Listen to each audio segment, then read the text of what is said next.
Thank you. So now it's my great pleasure and privilege to call on stage our 4 presidents and to start our very informal discussion. So please, ladies and gentlemen, welcome with me Her Excellency, the President Ellen Johnson Sirleaf from Liberia, His Excellency President Goodluck Jonathan from Nigeria,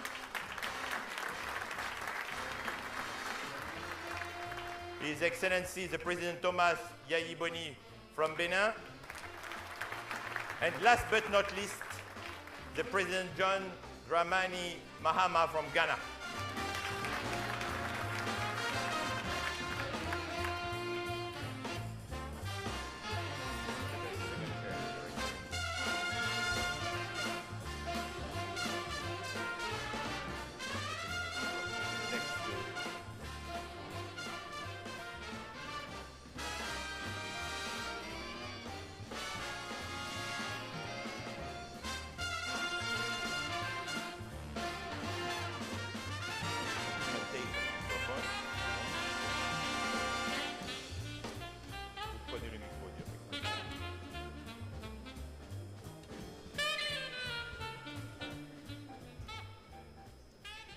So,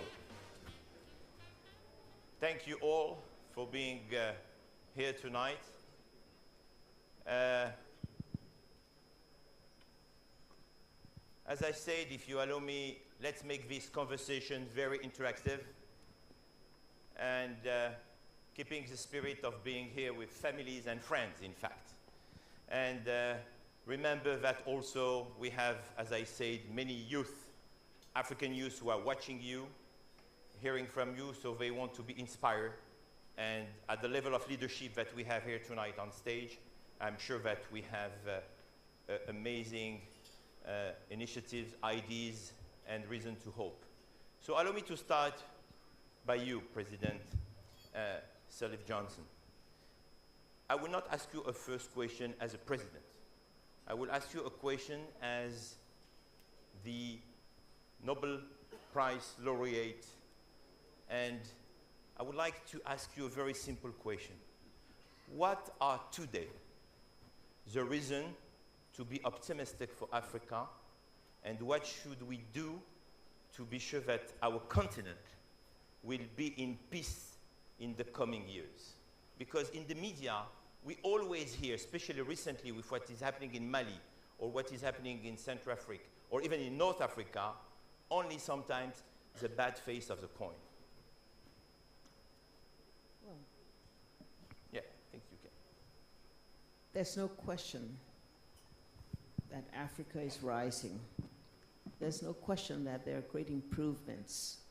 Our growth rates have averaged over 5% over the past few years and are likely to grow even more. The attraction of private capital in the form of direct foreign investment are now at very high levels, and the discovery of new natural resources.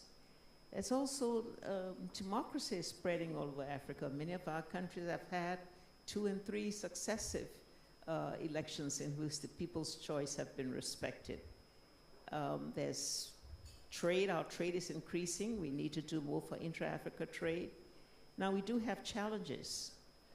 Youth unemployment. Many of our populations are very young. We're not growing our investment and absorbing them as much as we could. There are pockets of problems, whether you're talking about Mali or other places, but even those problems are being addressed by a very able, very efficient, very vibrant regional institutions such as ECOWAS and the African Union, very quick to react and to address those problems. And so if you look around, the good in Africa is so much more than the 1 or 2 pockets of problems. And so I'm one of those very excited about the future of Africa. And I think as we continue on the path we own now, that Africa will indeed become the continent of the future. And now, as a woman, what can we...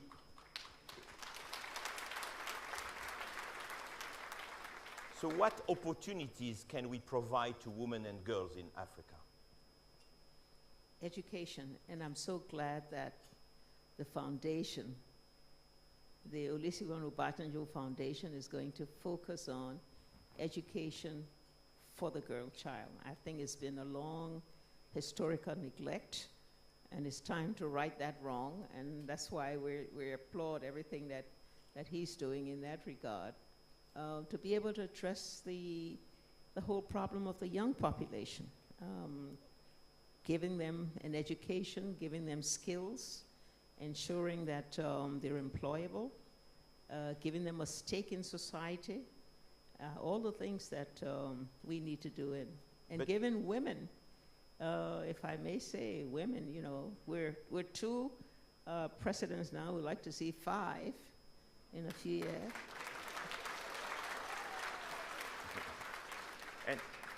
And to be very concrete, because, you know, we love action. What should we do? What do we need to implement what you just said? We need strong leadership, sound economic policies, reaching out, ensuring civil society and the young population have a stake in the future and have a place. And I think much of that is happening in most African countries. Thank you. President Goodluck Jonathan, who will win on Sunday? Who will win on Sunday? Let's be very objective. Huh? It's a brotherly match, but of course Nigeria will win. But you know, we're in a country of we're in the country of bookmakers here. This is why. Okay, no, let's be more serious. Even if I wish you the best and good luck for Sunday, you have a great team. You know, how would you define the business model of Nigeria for youth? Well, these days it's always difficult to define youth, because even globally, those who are driving business all over the world are very young people. In Nigeria, what we do and what the youths are actually interested in success in various businesses. For the government, we are encouraging entrepreneurship. We have this program we call You Win, where we encourage young entrepreneurs who write viable feasibility programs, and government encourage them to invest. It's a program that we've just launched. It has taken off. We have one especially for women, one for everybody. Because in the first trial, we had more men than women. So we decided to make sure that one especially launched for the women, to make sure that at least 50% of the participants are women. And we hand over these young people to people who are in businesses, who have succeeded in businesses, for them to mentor them through the process. So though people are looking for employment opportunities, no doubt about that, that happens all over the world, but quite a number of strong young men and women in Nigeria want to be employers of labor. And when you discuss with them, you really see the commitment in them, and that is the area we're encouraging. And we believe that that is the only way you can create jobs, not just government employment. So we have a good model. The private sector in Nigeria is it's an emerging one. It's very, very young, but quite vibrant. And of course, they are doing well. And we believe that if we go the way we are going, in the next few years, you will see that the private sector in Nigeria will be vibrant. If you look at the manufacturing, though it's still low, but you'll see that people like Dangote Group being one of the top manufacturer of cement all over the world, and cut across quite a number of African countries. So the private sector is quite strong. But Nigeria is also known, as you, Mr. President, as being one of the most inspiring countries now also in art and culture, and not only in soccer. So what leadership could do in different African countries to incentivize, to motivate the African youth to go also in finding jobs, creating jobs, becoming entrepreneurs on art, culture, and other disciplines instead of just being a businessman, a leader, or a farmer? Well, first, just like Johnson said, one of the first step is education. Of course, stable governance, which he addressed, is first. Before this time, when most of the African countries are under military dictatorship, in most cases the governments are not predictable. So you don't encourage people coming to invest, because nobody will want to invest in a place where you cannot predict the kind of government. And if presently you have about 33 or more African states that have conducted free and fair elections, have gotten 2 successive elections. Nigeria, we started in 1999. It's 2013. So you see some stability. When you have political stability, the next driving force is the education and exposure. And of course, these days that is a knowledge-driven economy because of IT that is driving the economy. And of course, that is the area where the young people are interested. So if you give them the required education and you expose them to modern technology, of course, that is the beginning. And that is the area where I'm advocating, and of course, for all the other African states. Thank you.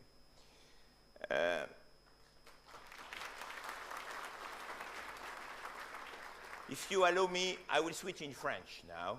And I hope we have an interpreter, because we decided with my friend, the President Yayi Boni, that we should also have a balance. Africa is also speaking French in few countries. So, Monsieur le Président, vous avez été aussi un professeur, un éducateur, un enseignant. Qu'est-ce que l'on doit faire concrètement? Beaucoup de monde parle d'éducation, éducation, éducation est important, on doit. Mais concrètement, qu'est-ce qu'on doit faire pour avoir un bon système éducatif en Afrique? Quelle est l'expérience du Bénin? Okay, I would like to thank you very much to congratulate my elder brother.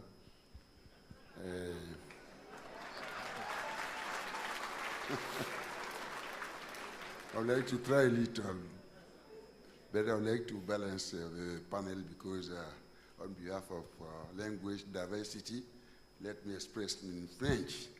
But first of all, I would like to congratulate my elder brother, Olusegun Obasanjo, Okikola, Aremu, Ecuador, Ekuife.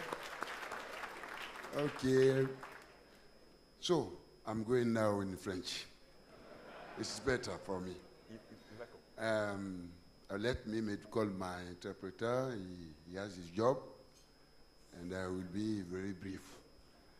I would like to thank my colleague in this panel, my sisters and brothers. Je voudrais dire, chers amis, que pour répondre à cette question, la question, disons, la fondation de mon cher aîné, cette expérience qu'il est en train de lancer ce soir, est une œuvre immortelle. Immortelle et rejoint la vie qu'il a menée, une vie très active, homme d'État, homme politique, homme d'action, panafricaniste, soucieuse de l'avenir de notre cher continent, l'Afrique. Monsieur le Président, on va laisser notre ami faire l'interprétation rapide. Go ahead, please. The President of Benin would like to thank very much President Olusegun Obasanjo, who has been a leader, a visionary, a Pan-Africanist, for this noble initiative he has taken to create a foundation.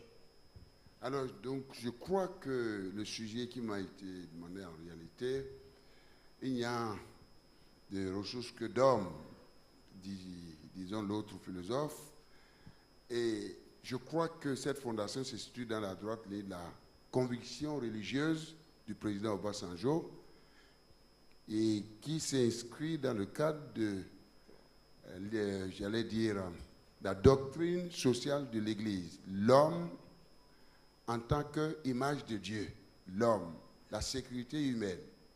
The foundation decided to focus on 3 pillars, and amongst important issues are the human being. The human being as one of the principal guiding of God on earth. So the man and human being. Je crois que Benoît XVI l'a indiqué, tout l'homme doit être au centre de nos préoccupations. Human being should be in the heart of our preoccupations. Alors l'éducation, je crois que c'est le fondement. C'est, je crois, le socle du respect des valeurs fondamentales et du respect des droits de l'homme. Par rapport à la question qui m'a été posée, au regard des réponses qui ont été apportées par mes chers collègues, nous ne pouvons pas faire face au défi de l'emploi ou de la liberté ou du respect des droits de l'homme sans la question de l'éducation. Il n'y a pas de démocratie sans l'éducation. Education should ease the founding principle of this foundation, and it is today and has always been the base of human development throughout the world. So therefore, there cannot be any human rights, any human development without education. So education is really important. C'est pourquoi je salue l'initiative de Ban Ki-moon qui a lancé cette initiative lors, je crois, de la dernière Assemblée générale des Nations Unies sur l'éducation d'abord. The President is really thankful for Ban Ki-moon, the Secretary General of United Nations, for focusing on education before all. La fondation du président Olusegun, à mon avis, s'inscrit dans le cadre de cette vision. The foundation of President Olusegun Obasanjo is in direct line with this vision of UN Secretary General. Notre continent compte plus de 70% de la jeunesse. Our continent has more than 70% of its population which is young. Donc la fondation s'adressera principalement à cette jeunesse, garçons comme filles. The foundation will address, therefore, this population of Africans, which is the youth, which is made up more than 70% of its population. Allons rapidement vers la gratuité, j'allais dire les enseignements maternels et de base. La gratuité des enseignements, pour tenir compte de la pauvreté dans laquelle se trouve aujourd'hui nos populations. Universal and free education is a basis and a must for eradicating the problem that our societies faces, like illiteracy. Certainement, cette fondation sera amenée à travailler dans cette direction. Comment nous allons garantir la gratuité des enseignements maternels et de base? He wishes that this foundation will work towards the freeness of education for younger children in Africa. Ceci nous permettra de réduire l'analphabétisme et d'avoir un fort taux d'alphabétisation, disons, ou d'éducation de notre système éducatif. This will allow to reduce the high rate of illiteracy that prevail in Africa and increase the rate of education amongst our population.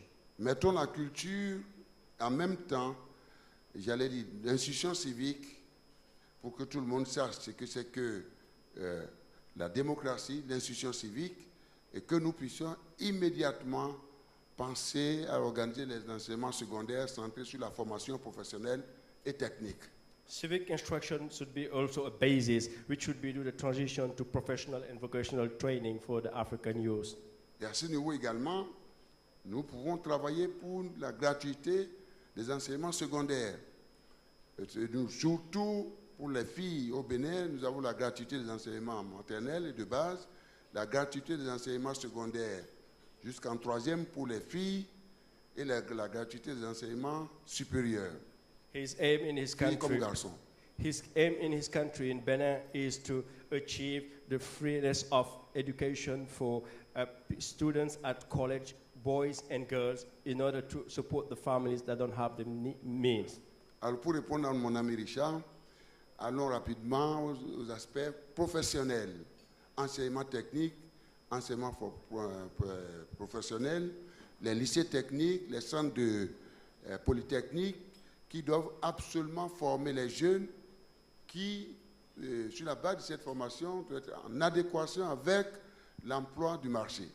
Vocational and professional training is a must today in Africa, so the leaders of the continent should focus on training the youth with the adequate skills that meet the requirements of the job markets today. En amont, nous devons travailler, faire en sorte que l'agriculture soit le fondement. Engageons des réformes pour que ces jeunes-là deviennent des entrepreneurs dans tous les domaines, notamment dans le secteur agricole.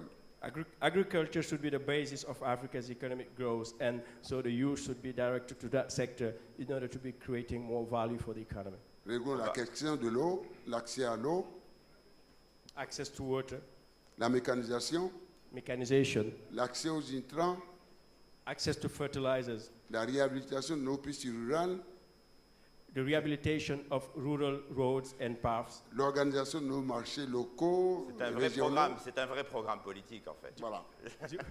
The organization of local and regional markets. Donc, il doit absolument permettre, disons, cette éducation doit permettre de développer l'entrepreneuriat de la jeunesse dans tous les secteurs, avec une mention spéciale dans l'agriculture qui constitue la base de notre développement. So Monsieur le Président.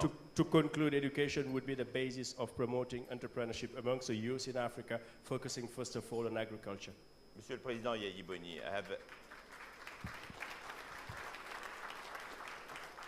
please, a short answer, une réponse courte on the following question, parce que je suis curieux de cette question. Until 2 weeks ago, you were leading the African Union. You were the president of the African Union. Jusqu'à 2 semaines, vous étiez le président de l'Union africaine. Ces grandes institutions, these big institutions like African Union, like even the African Bank of Development, like the World Bank, qu'est-ce qu'elles peuvent apporter de concret sur un problème comme l'éducation? Qu'est-ce qu'on peut leur demander de concret à ces grandes institutions? Au point de vue de l'éducation. Oui, puisque c'est votre dada, l'éducation. Moi, je pense qu'il faut mettre l'accent sur l'enseignement technique et professionnel, qui doit conduire à l'entrepreneuriat de la jeunesse, qui constitue aujourd'hui l'essentiel de notre société. Merci. The President believes, as he said already, that we should focus on vocational and professional training that will lead to greater entrepreneurship in Africa. So all African leaders should focus on that. Thank you. President Mahama, you are the newcomer in the club of African leaders, and congratulations again for your election, which was an amazing example of democracy. And everybody admire your country for also being the model for the past few years with an amazing growth of 14%, if I'm not mistaken, last year. So thanks to your amazing growth, we saw many African Ghanaians from the diaspora coming back to the country, which is, I think, one of the challenges of our continent. Go back, come back. It's very important. So what African countries, what African leaders could do, should do, to have the diaspora back, and what benefit the diaspora is taking when they are back in the country? Thank you very much. The diaspora is an important resource for our continent. These are our brothers and sisters who, for one reason or the other, migrated and went and lived in other areas, either because they went to school or they went to look for some more challenging work or something like that. But this is a pool of skilled people whose return to Africa would be an advantage and a bonus, because then we can implement those skills, we can use those skills to accelerate the growth of our country, our continent. Ghana is seeing a lot of its diasporans coming back home and coming to set up their own enterprises, entrepreneurs, or bringing their skills back and finding spaces in the private sector or in the public sector and contributing their quota to make, you know, the country's economy move forward. I think that I agree with Madam Johnson Sirleaf when she says that things are changing in Africa. Of the top 10 fastest growing economies in the world last year, 6 were African.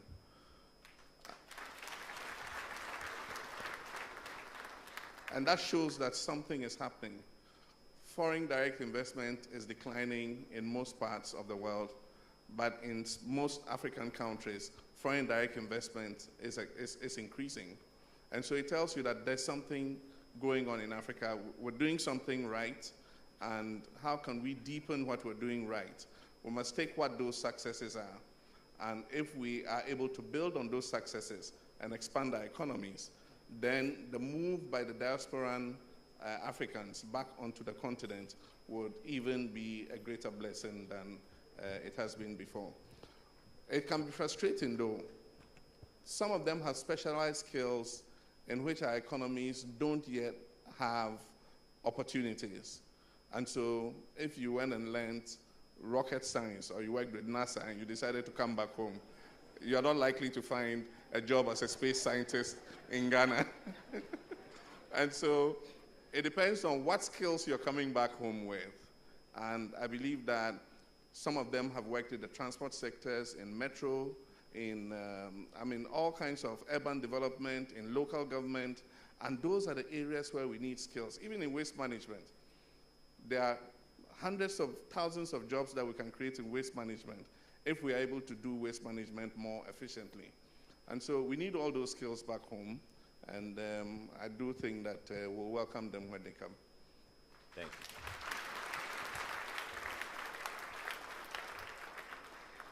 As time is flying and I don't want to keep you too much waiting for the dinner, I would like to ask each of you a very simple question, the same question to each of you.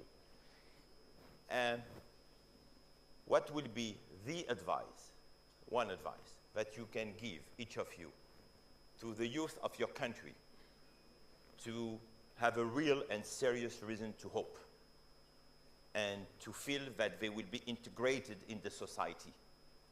If you have just one advice to give to the youth of your country. Madame.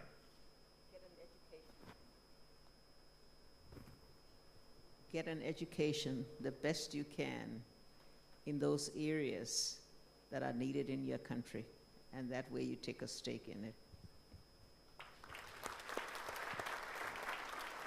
President Goodluck, Jonathan. Thank you. If you say one, of course, Sirleaf is right. Basically education, and I normally use myself as an example. If I didn't go to school, I couldn't have been the president of Nigeria today. But basically, if you look at the African states, of course, we've talked about the growth of economy. Economies are very small ones. So even if they are growing at the 2 digits, I find it very difficult to say that you create enough jobs, especially since they are mainly at the primary production level. Very few countries are manufacturing. So for us to move forward, for us to get jobs for our youth, we must industrialize. And that is the only way we can.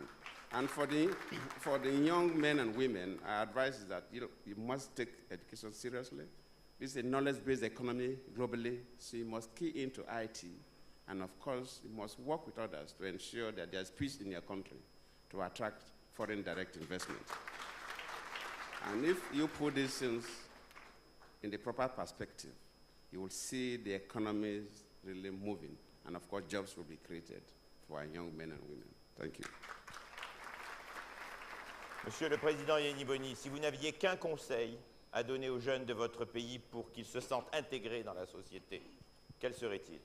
Je dois d'abord leur assurer l'avenir. L'avenir, c'est la gouvernance, d'abord, qui est fondamentale dans mon pays et dans tous nos pays, qui doivent, disons, leur garantir l'unité nationale, la paix, la stabilité, la sécurité. Leur donner l'espoir de vivre, d'abord. The President believes for African youth, one of the key things that should be secured is a governance, which will lead to a stable and prosperous environment where they will be living.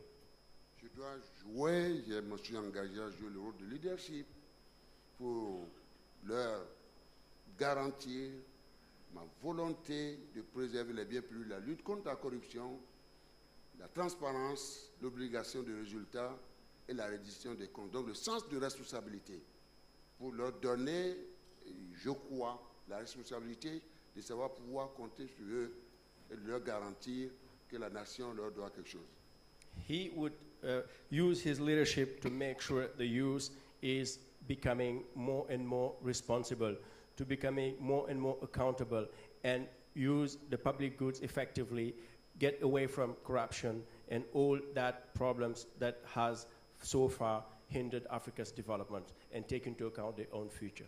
Enfin, troisième série, disons, de diligence, pouvoir créer les conditions, les rassurer, pour leur créer un environnement pour qu'ils puissent aller à l'école, la formation professionnelle, pour devenir, avoir des moyens pour devenir des entrepreneurs dans le secteur agricole, donc travailler sur l'agriculture, régler la question de l'intégration de la culture et de nos langues dans le système éducatif, leur garantir la santé et enfin, pour produire, éviter l'exclusion, c'est-à-dire l'accès à l'eau, au logement, l'accès naturellement, la sécurité alimentaire, et puis voilà. We should make sure that these youths have today access to basic education and also access to health, which will give them, in a word, the enabling environment that would allow them to live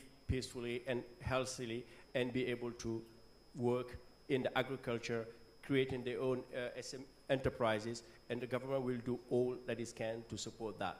I thank you. This is the ideal world. President Mahama? Yeah, you said one, but I think there are two very important things. One, peace and stability is the basis of any progress in any society. And the progress that Africa has started making is because of the reduction of conflict. We've seen the resolution of a lot of conflicts that used to plague our continent. Of course, there's still Mali, Somalia, DR Congo, but not as many as there used to be in the past. And so peace and stability is the first basis, because upon that you can build governance and democracy and then reap the dividends of democracy. But then the next one is education and skills acquisition. The world is changing. And so we've all been pursuing the Millennium Development Goals in all our countries. With the introduction of universal basic education, we have school enrollment above 90%. But when these children come out of school and graduate at the various levels, primary, basic education, secondary school, are they ready for the world of work? Do they have the skill set for the modern world that is developing? So the second most important thing is to equip these young people with the skill sets that make them employable, that make them able to find work. I think that that is important. Thank you. Thank you very much. I'm very frustrated, as probably you are, that our conversation will be just half an hour. We would love to spend the whole evening with all of you. President Obasanjo, you just hear from your colleagues that a lot has to be done again. The roadmap is big, but I have personally the conviction that with the great collaboration between governments under your leadership, and you are very inspiring, so thank you again very much for your time, with the civil society and the diaspora, I think it's very important. We need you, the diaspora. It's very important. And please, please keep in mind that one day you have to go back home. It's very important. And last but not least, the civil society, thanks to NGOs, thanks to foundations. So again, Mr. President, thank you for your initiative. We'll be delighted to hear you a little bit late in this, during this evening. After the first course, we will have a great panel with NGOs and foundations to see what they do on the ground every day. And from now, I would like to wish you to enjoy the dinner. And thank you very much, Madame, and thank you very much, Mr. President. Thank you. A round of applause. Thank you. Thank you very much, Mr. President. Thank you.